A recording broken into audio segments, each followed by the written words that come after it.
I'm the only Steadicam op in the world that operates on a unicycle.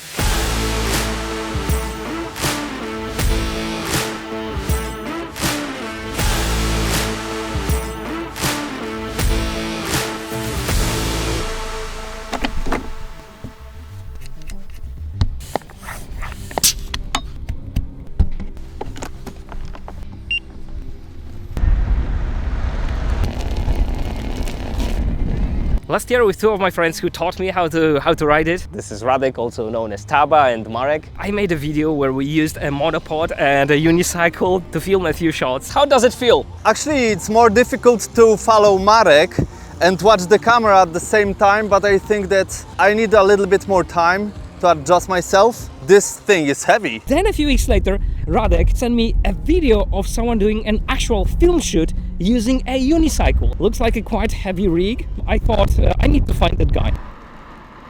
Hey Connor. Hey, how's it going? The first time I did it was for an athletics wear company, and the guy needed to run, so that was my first time riding with the rig on, and I'm wearing an extra 70 pounds, and you have to learn how that weight is controlling your speed on the unicycle and how you can still turn, and it's a circus act, dude. It really is just like a moving circus. I love it. There's a couple other guys out here that do stuff with gimbal, but I love Steadicam. I prefer the look of Steadicam, and I'm able to get shots that really haven't been gotten before. Was the shot that you think about when you think about all of the shots that you did on the unicycle, was the one that you kind of like brag about?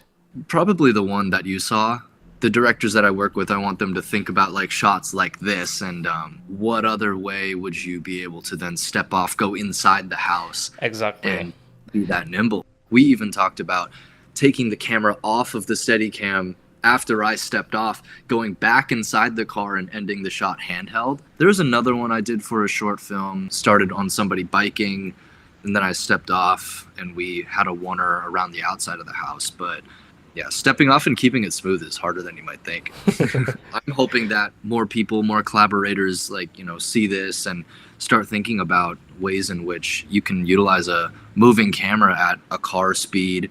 There's ways to make it look faster than it is. But in terms of flexibility of movement and agility and being able to step off or even step back on, there's not much else like it. Okay, I found it fascinating, so I thought I would share.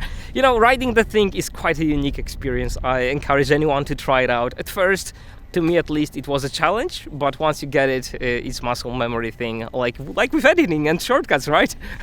Once you use those like multiple times, you don't even think about it anymore. This is a big one. It's called S22. It rides around 75 kilometers an hour. That's the top speed. Full suspension. It moves like this. It's hell of a fun. It weighs like 38 kilograms. Yeah. Yeah, you have to be like strong like Radek. You have to be strong like Radek, yeah. Exactly. This thing, it listens to your body, it responds to it very quickly. Let me know if you would use it for a scene in a film. How was riding on this one? I love this one. This is quite similar to skating or figure skating, because once you get a hang of it, you can do stuff like this when you go backwards. With like this.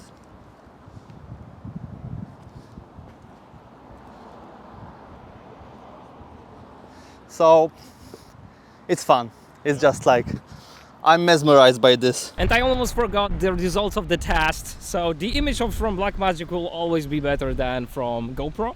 But yeah, GoPro stabilization works better, and you do need that Steadicam or a gimbal. Like, the lack of stabilization makes the footage shaky, which would have to be stabilized in post-production. Overall, once stabilized, Blackmagic footage will be like gold, like very nice looking. I'm gonna end this video on a completely different note. I think I will just play like 2 minutes of Radek riding on the thing, because he's like a virtuoso of riding on an electric unicycle, the best person that I know. You can check his channel if you want to. It's in Polish, but still could be fun to watch.